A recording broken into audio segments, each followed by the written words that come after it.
KC Joyner, that's part of the reason why a lot of people haven't bought into this Falcons team yet, but should we? Last year they fell apart, but why is this team different?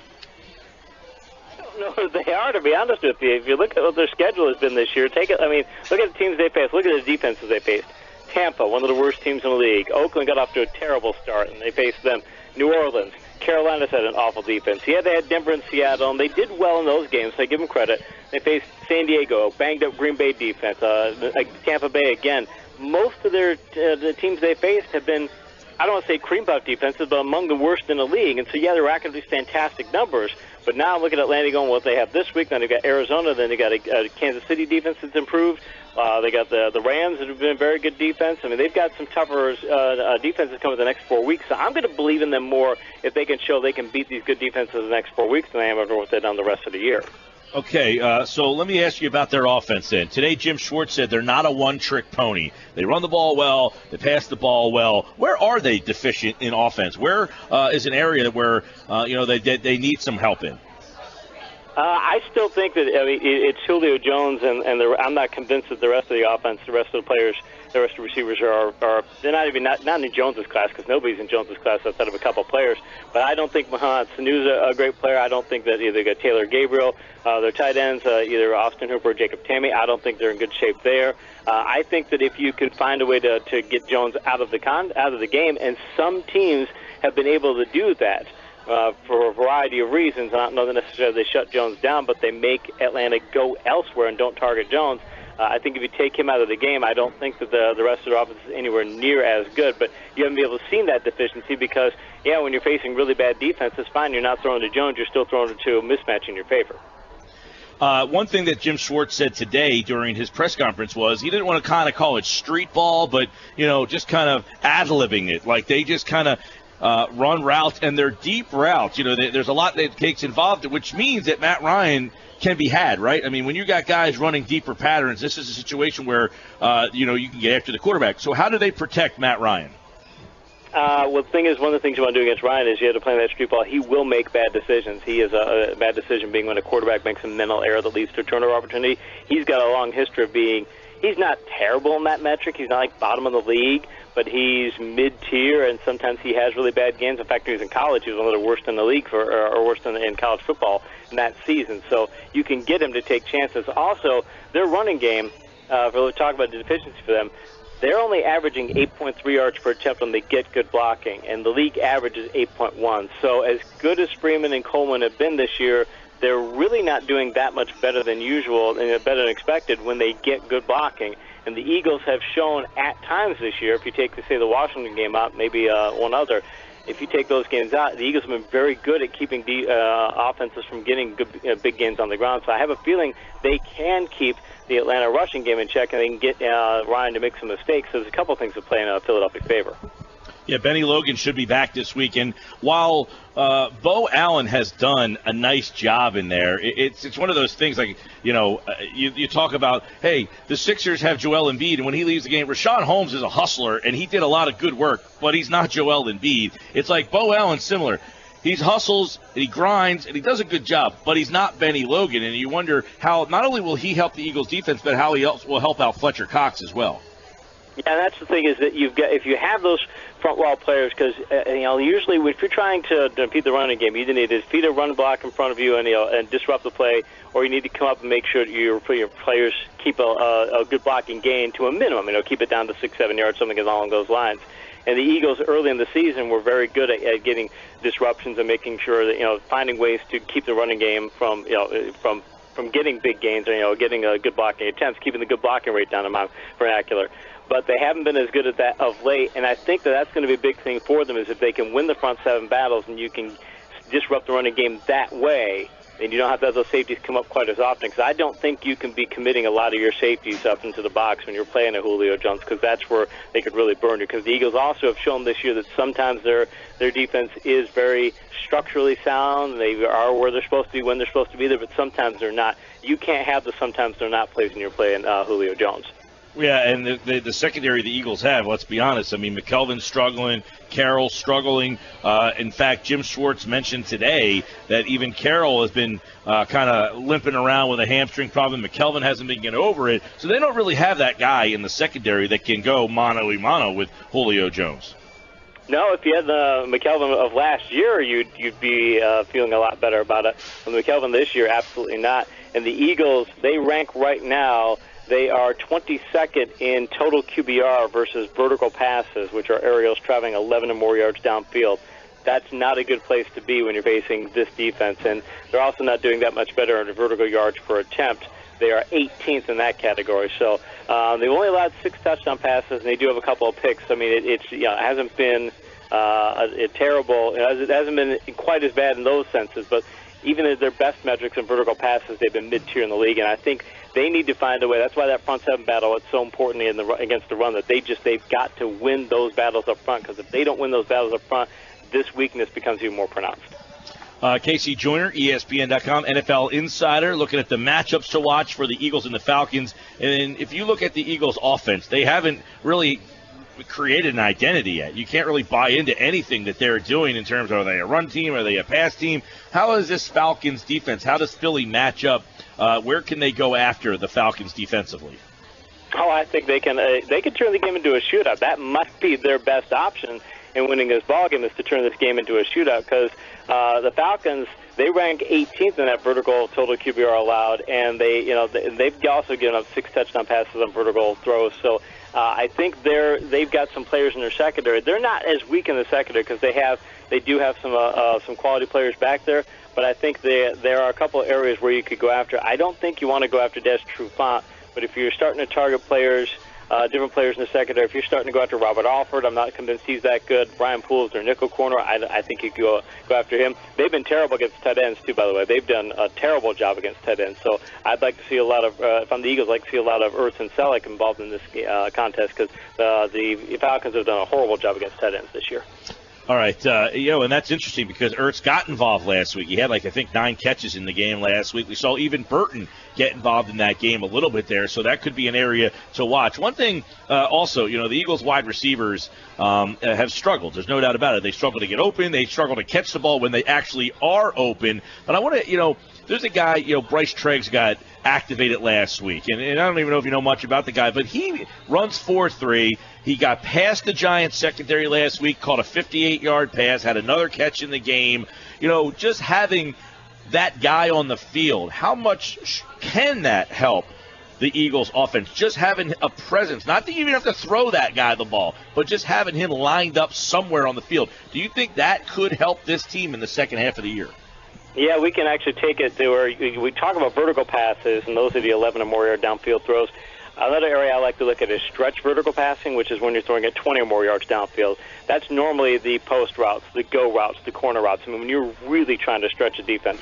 The Falcons rank 25th in stretch vertical total QBR, and they're not much better in stretch vertical yards per attempt. They rank 26th there. They're allowing 16 yards per attempt on stretch vertical passes. Last week, Carson Wentz threw more vertical passes than he did in any other game of the season. I think it was 10 of 21 for 267 yards, if memory serves correct. So they said we're going to allow him to throw the ball a lot. And you usually don't want to get into shootout games, but if I'm the Eagles, this might be a game where I say, hey, I've been trying to play dink and dunk with Wentz, and that didn't go so well. We let him go stretch vertical last week, and it went better. And we've got a defense where we can go with these kind of passes. Maybe you just say, because we dink and dunk it against Atlanta, given what Philadelphia's weaknesses are, I don't know that it's a 50-50 proposition. But if you go to a shootout mode and say, fine, we'll go, we'll match you big play for big play, we think we can find a way to do it, given how weak your defense is, I think that's the best chance. Yeah, and one thing with Carson Wentz, early in the year, I want to get your take on this, because early in the year, the numbers were really good, right, against the blitz. He was really doing a good job. And then the last couple of weeks, it seems like he struggled, and there's a lot of talk about his mechanics. And some people have indicated, well, with the blitz comes mechanical problems. Early in the year, why was he successful as opposed to later on in the year now not as successful?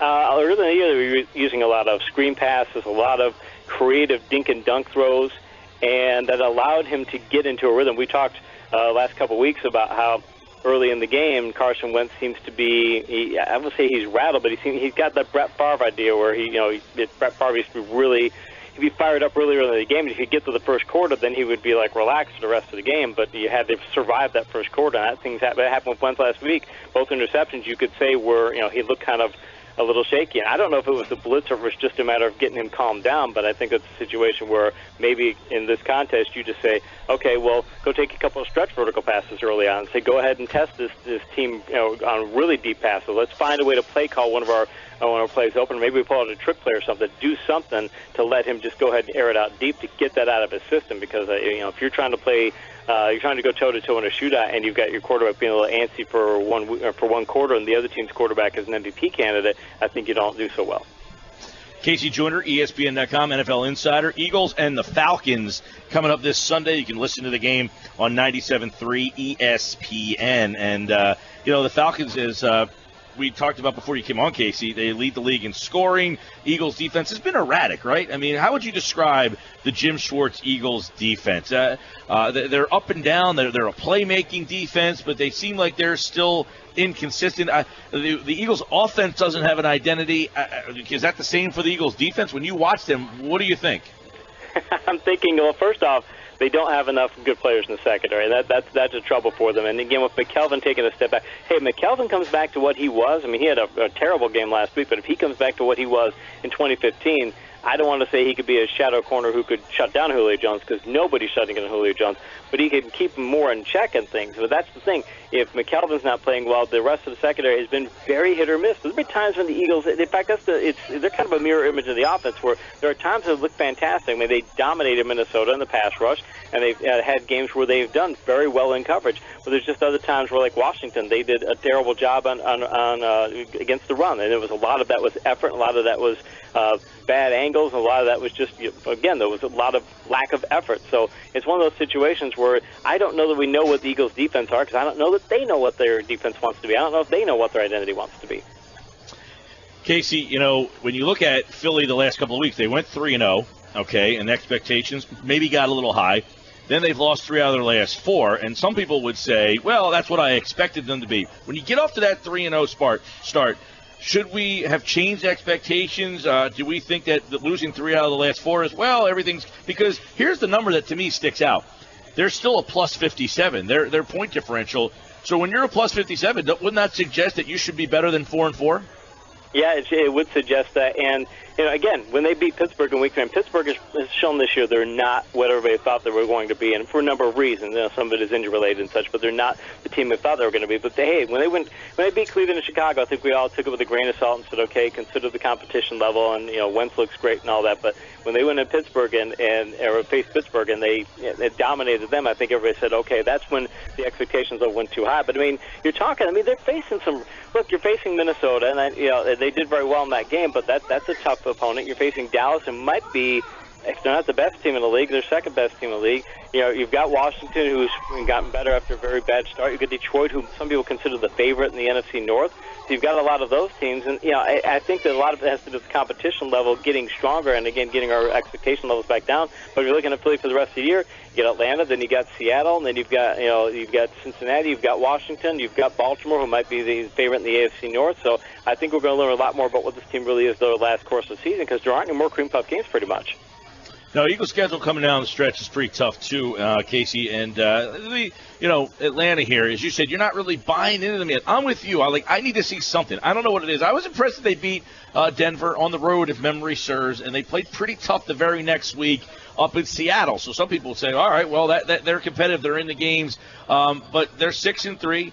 They are 4-1 on the road. That's something that even when they've been good in the past, they've been not a good road team. So overall, give me your key to this game. Are we going to see the Falcons go to 7-3, or do you kind of feel like this is the week the Eagles finally get back on track? What's your key to this week's matchup?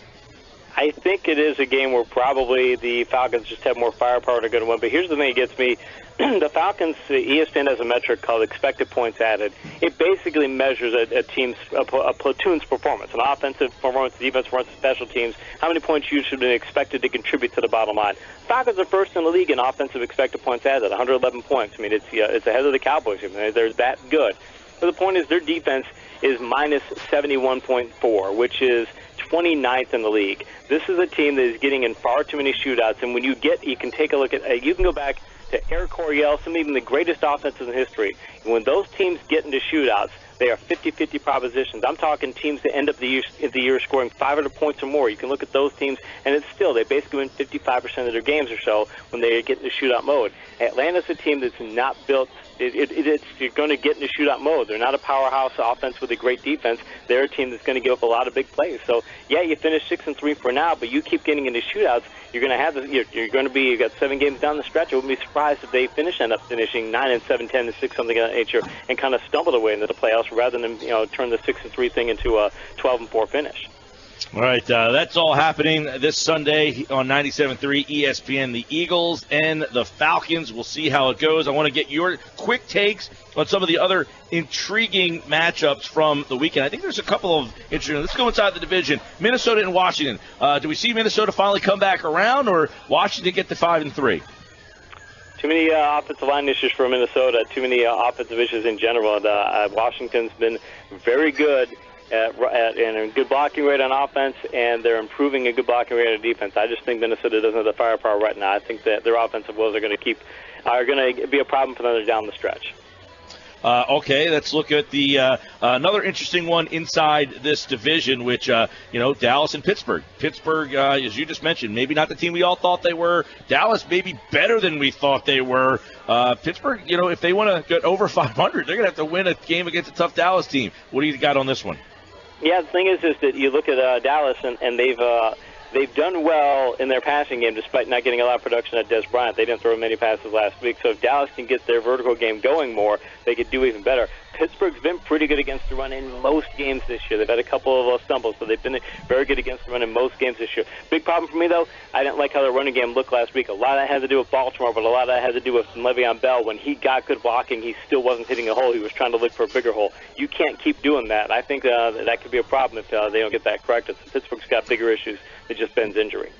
Giants, Monday night, they take on the Bengals. Bengals have disappointed me. The Giants, with the win last week, they're now 5-3. How about Cincinnati on the road against New York? New York might have the worst rushing offense in the league right now when they just can't get anything done on the ground. And Cincinnati's got firepower on both sides. They can run the ball and they can throw the football. And Cincinnati's also, their defense, I think, has been playing a bit better. So I think that the Giants, they would have to turn that game into a shootout to win. And I think they could do that. I don't think they want to. So I think I give Cincinnati a good chance to win that game.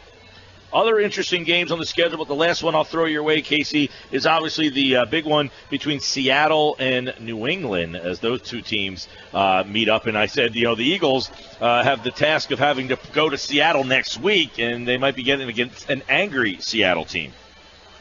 Yeah, the Seattle, the thing about them is their offense is doing better, and Wilson looks really good, and Jimmy Graham had those 2 one-handed catches. He's back and things. Their defense did not play well on the Monday night game. Their defense, and mind you, Buffalo's a very good offense, a much better offense than people give them credit for, despite not having Sammy Watkins. But if you can't do that well against Buffalo, and now you're going to New England, and you're going to have to face Brady in that offense the way they're playing, I think Seattle's defense is going to be a question mark, or at least more of a question mark than it has been in previous years. And I don't know that their offense still has quite enough firepower to win a contest of that caliber. KC Joyner, ESPN.com, NFL Insider. More on the NFL, college football, also WWE on ESPN. I'll throw a couple of quick ESPN WWE questions your way. Will we see The Undertaker wrestle other than WrestleMania? I think he's a WrestleMania specialty. I can't see him. I could see him doing appearances and such, and I could see him maybe. You want him around the locker room, being what they say, how kind of a locker room guy he is. But I think you want to save those appearances for WrestleMania. I don't want to wear him out at any of that pay-per-view. I want to save it for WrestleMania if you only got one a year. Who wins, Brock or Goldberg? Goldberg's got to give him the win back. He has to. There's no choice. He has to give him the win. Let's put it this way. Imagine if Goldberg didn't want to give the win back. Okay, Brock will just take it. That's true.